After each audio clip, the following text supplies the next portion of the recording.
quiet village nestled among the lush hills of southeastern Nigeria, a child is born beneath the light of a full moon. The elders whisper that the spirits have chosen him. Before he can speak, he begins to dream. Vivid, unsettling visions filled with voices he cannot name and symbols he does not understand. By the age of 5, he knows things he should not.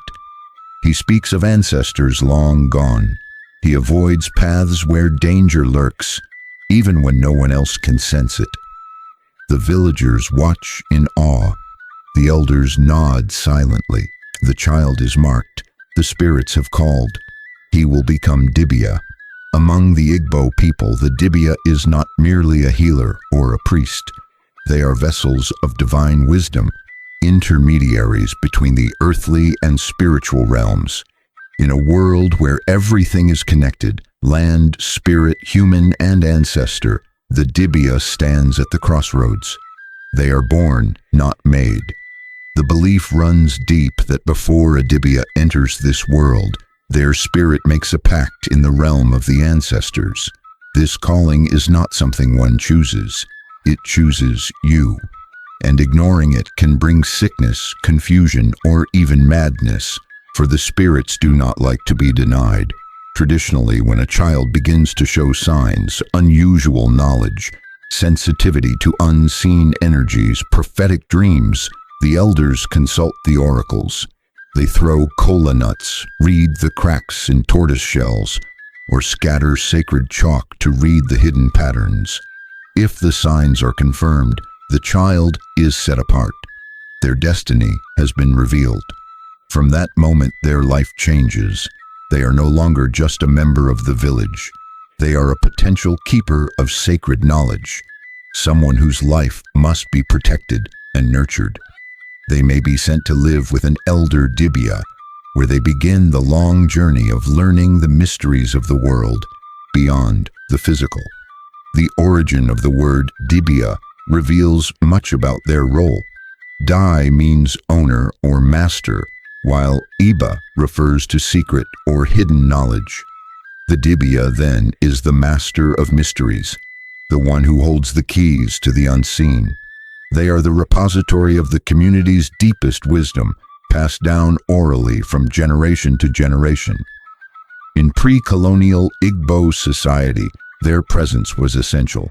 No major decision, from the clearing of a forest to the crowning of a king, would be made without their guidance. Their word could stop wars, heal the sick, or reveal the hidden causes of death and misfortune. Yet the life of a Dibia is not one of glamour or ease. It is a path of sacrifice.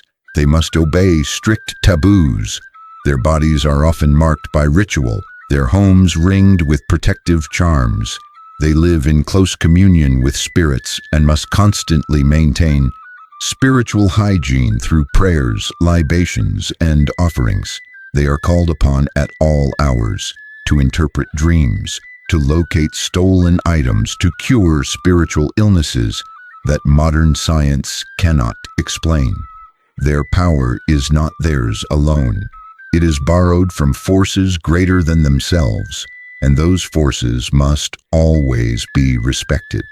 To understand the Dibia is to understand the heart of the Igbo worldview, a cosmology where nothing happens by chance, where every ailment has a spiritual root, and where healing must address the soul as well as the body. In this world, the Dibia is the guide, the seer, the one who speaks the language of the spirits. Their very existence challenges modern assumptions about knowledge, power, and medicine. They remind us that long before the arrival of Western science, there were people who walked with wisdom, who listened to the land, who saw through the veil of the physical. This is where our journey begins, with the mysterious, awe-inspiring figure of the Dibia, born not just into a family or a village, but into a covenant with the invisible world. Through their eyes, we will uncover the ancient systems of healing, divination, and spiritual balance that have sustained Igbo communities for generations. Their story is not one of superstition, but of sacred science, a legacy of knowledge too powerful to be forgotten. To speak of the Dibia is to speak of balance between body and spirit, past and future, human and divine.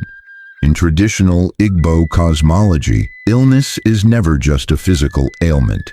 It is a disruption of harmony, a signal that something deeper is misaligned. And in such times of crisis, it is the Dibia who is called upon to restore order. They are the guardians of equilibrium, specialists in both the seen and unseen dimensions of health and wholeness. When someone falls ill, the Dibia does not begin with pills or potions. They begin with questions. What was the dream before the illness began? What taboo might have been broken? What message might the ancestors be trying to send through the body's suffering? The Dibia listens not only to the patient, but to the land, the spirits, the ancestors who hover unseen. Diagnosis is a sacred act.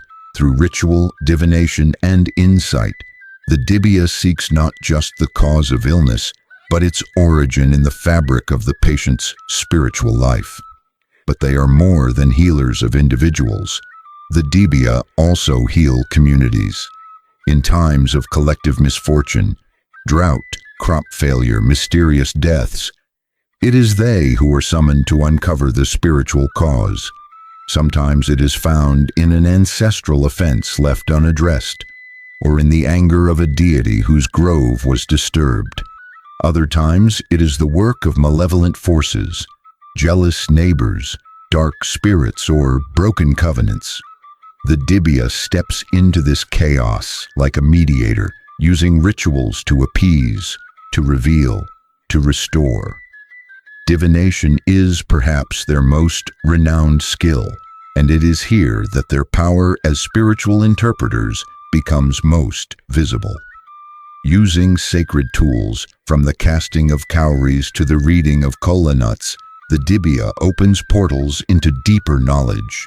Each tool serves as a medium, a translator of the divine language that ordinary eyes cannot see. When the Dibia consults these tools, they are not guessing, they are conversing.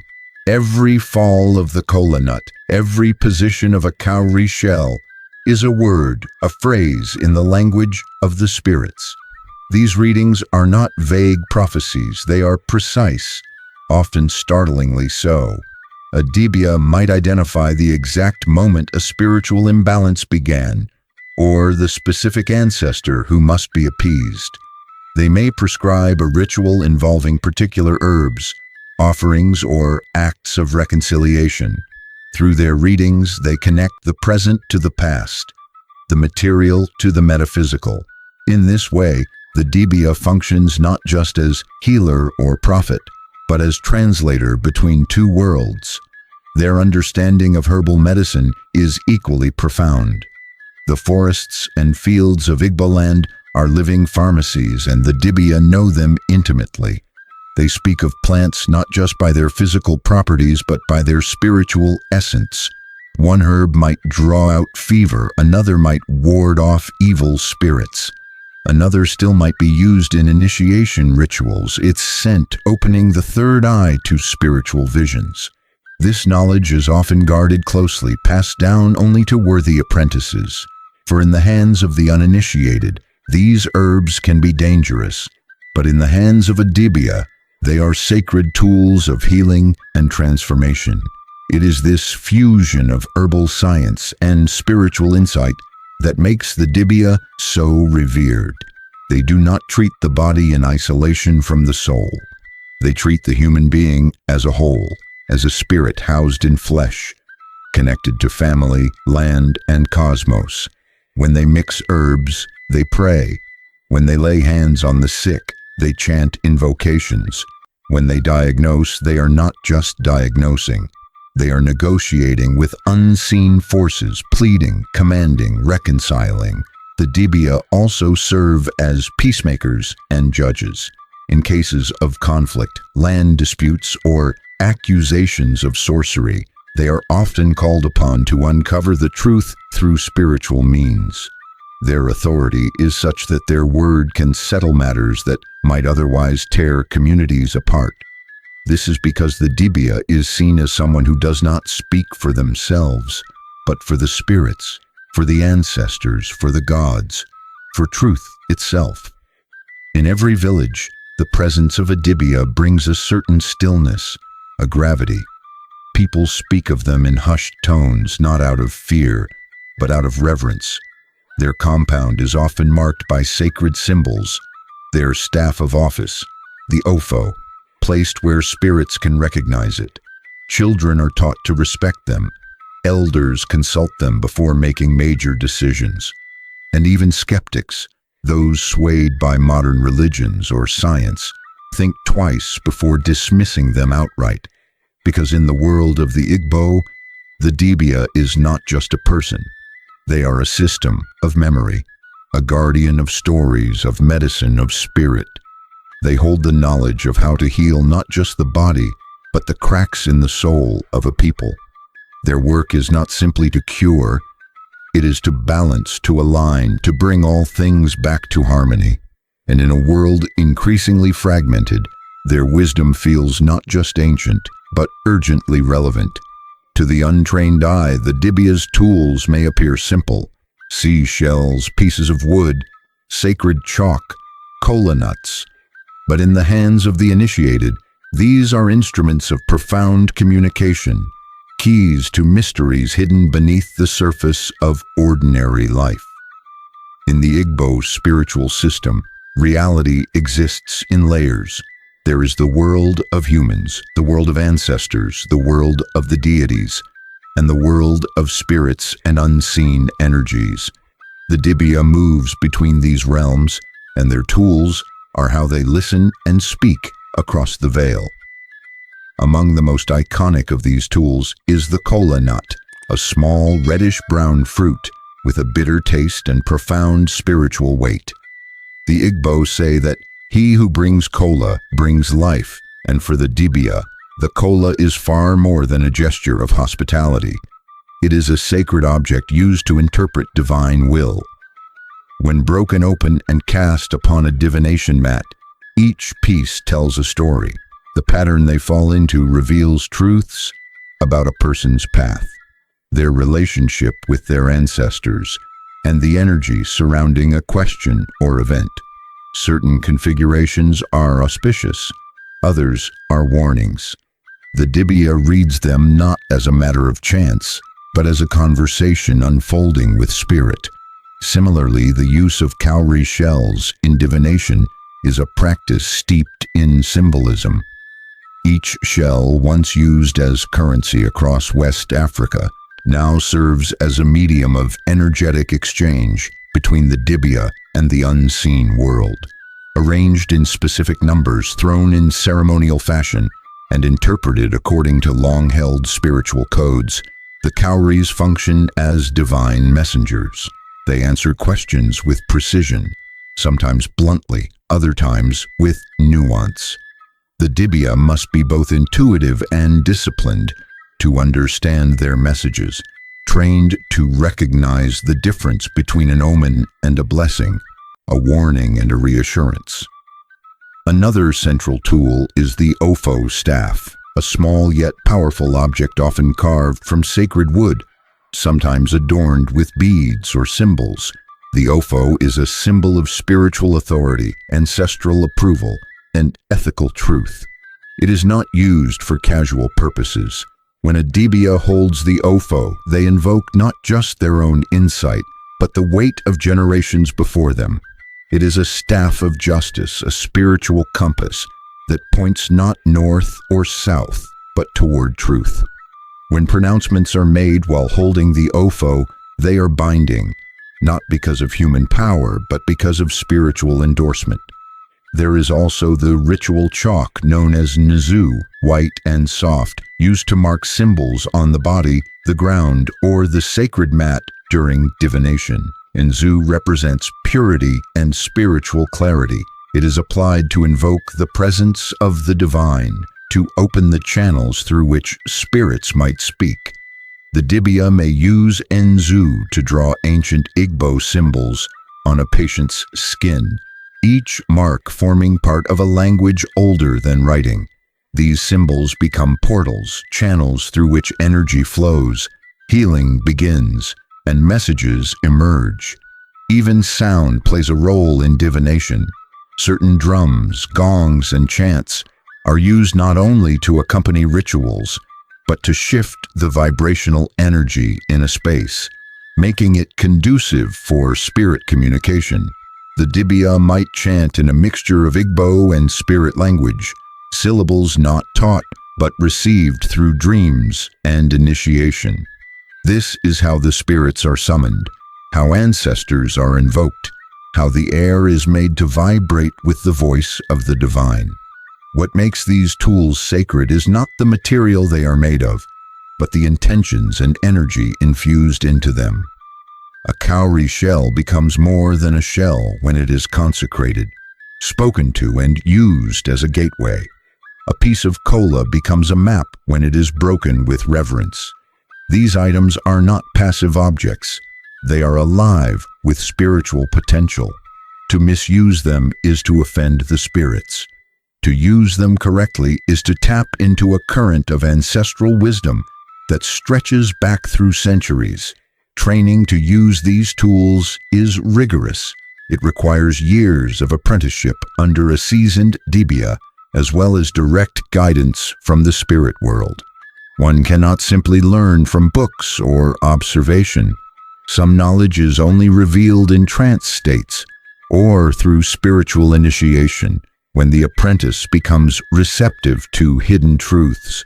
Sometimes the tools must be buried for a period, or exposed to moonlight, or bathed in sacred rivers. Sometimes the Dibia must fast, chant, or dream before the tools will respond. It is a relationship, not a transaction. Even in the modern world, where science and technology dominate, the Dibia's tools remain relevant. Many people still seek their guidance, not for superstition, but because they understand that not all problems have logical answers. Some wounds are spiritual. Some questions cannot be answered by data. The Dibia, with their kola, their cowries, their staff, and chalk, offer another way of knowing, one rooted in the spirit, in the land, in the ancient rhythms of a people who still listen when the earth speaks. In their hands, these sacred objects become bridges between past and present, between human and spirit, between the question and the answer. And through them, the Dibia keeps alive a wisdom tradition that is not only ancient, but astonishingly alive. Becoming a Dibia is not a career choice. It is a calling etched into the soul long before birth, a covenant made between the spirit and the ancestors in the realm beyond. Among the Igbo, it is believed that those destined to walk the path of a Dibia are marked early by otherworldly signs. These signs are not always pleasant. In fact, they are often accompanied by turmoil, persistent illness with no medical explanation, visions that disturb sleep, strange encounters with animals, or the uncanny ability to predict events before they happen. These are not coincidences. They are the spirit's way of knocking, of demanding attention, of initiating the awakening. Often, it is not the individual who first recognizes the call, but the community. Elders, especially those with spiritual insight, begin to notice unusual traits.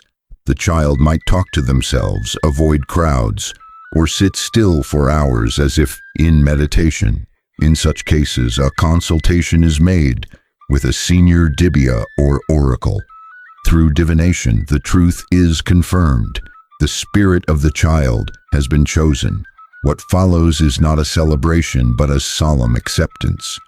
The chosen must walk a path few understand, one that requires sacrifice, discipline, and profound transformation.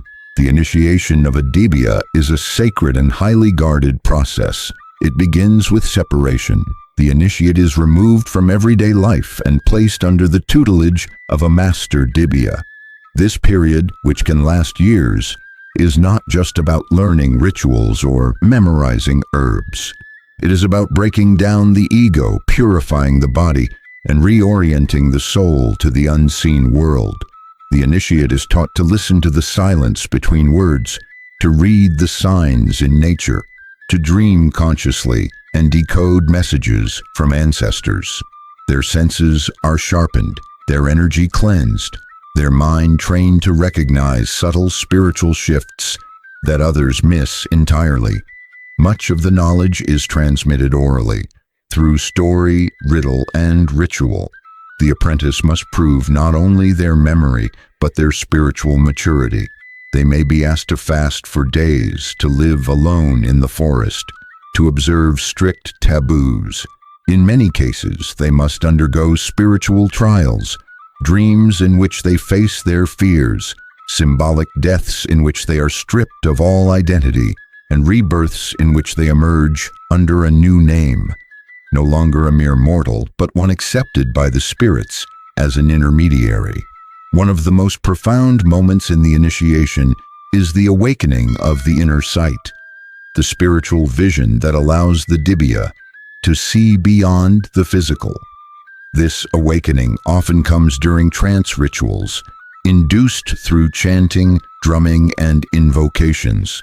The initiate may enter a deep, altered state in which they are shown their spiritual lineage, their guides, and the specific powers they are meant to carry. Some are called to healing, others to divination, some to protection or ancestral communication. No two Dibia are the same, for each has a unique spiritual imprint and purpose. Once the training is complete and the spirits have approved, a final initiation ceremony is held. This is not always public. In some traditions, it is a private ritual conducted deep in the bush or near a sacred grove. The apprentice is dressed in white or red, their body marked with sacred chalk, their head washed with herbs and oils. Offerings are made to the spirits and ancestors. Oaths are taken. The tools of the Dibia, staff, chalk, cowries, herbs, are bestowed, and with the blessing of the spirit world, the apprentice is no longer an ordinary person. They are now a keeper of mysteries, a bridge between realms, a Dibia in full. But even after initiation, the journey is not over. In fact, it has only begun. A true Dibia continues to learn throughout their life, deepening their relationship with the spirits, refining their techniques, and mentoring others. They must remain spiritually disciplined, for their power is directly tied to their purity and focus. If they stray from their path, their powers can fade, or worse, turn against them. The spirits are generous, but they are also strict. The path is lonely at times. A Dibia often carries burdens no one else sees, the pain of others, the messages of the ancestors, the weight of prophecy. They may live at the edge of the village, apart from daily noise, their compound marked with sacred symbols and protections, but they are never truly alone. The land watches. The ancestors walk beside them. The spirits speak in dreams, in rustling leaves, in sudden gusts of wind. To become a Dibia is to accept a lifetime of service. It is to agree to speak for those who have no voice, to heal wounds that cannot be seen, to answer the cries of both the living and the dead. It is a destiny that cannot be faked or forced, only fulfilled. And for those who are truly called, the journey is not a burden, but an honor. For in every ritual, every divination, every healing touch, the Dibia honors the ancient promise to keep the wisdom alive, to keep the spirits close, and to ensure that the light of the ancestors never goes out. To truly understand the Dibia, one must step beyond the boundaries of the visible world and into the sacred landscape of Igbo spirituality, a place where every tree has memory, every stream has a guardian, and the ancestors are not gone, only transformed. The Dibia does not simply operate within society. They exist at its spiritual edge, forever navigating the thin, vibrating space between the land of the living and the realm of the dead. They are not merely healers or seers. They are living bridges, portals through which the past speaks to the present, and through which the spirits of the land continue their eternal dialogue with humanity. The Igbo believe that life does not end with death. Instead, the dead return to the land of the ancestors, a spiritual dimension that mirrors the physical world. The ancestors watch over their descendants, guiding, warning, and intervening when necessary. But their messages are subtle. Dreams, omens, whispers on the wind. It is the Dibia who can hear them clearly. Through rituals and offerings, they maintain communication with these departed souls, serving as mouthpieces for ancestral wisdom that still shapes the lives of the living. These rituals are not performed just anywhere. The Dibia often operates in spaces charged with spiritual energy. Sacred groves, shrines, and ancestral altars passed down through generations. These places are not merely symbolic. They are believed to be points of convergence where the spiritual and physical worlds touch. Trees are tied with red cloth, stones are marked with chalk, and certain paths are walked only by the initiated. In these spaces, the Dibia communes with spirits, seeks guidance, and performs rites that align the community with divine order. One of the most sacred duties of the Dibia is to mediate between humans and the spirit world when imbalance arises. Whether it is a case of spiritual pollution, a disturbed ancestral spirit, or a breach of taboo that has angered the land, the Dibia must act. They may be called upon to perform cleansing rites, using herbs, fire, chants, and libations to purify spaces and individuals. Sometimes the land itself must be appeased. A wrong done to nature, cutting down a sacred tree, desecrating a river, must be addressed not with apologies but with ritual. In these moments, the Dibia speaks for the land and listens on behalf of the people. Their communication with spirits is often more intuitive than verbal. It happens in states of trance, in the rhythmic language of drums, in the movement of the wind through the leaves. A sudden illness may signal a warning from a displeased ancestor. An animal's behavior might carry a message from the spirit realm. A forgotten grave that draws a child in dreams may need tending.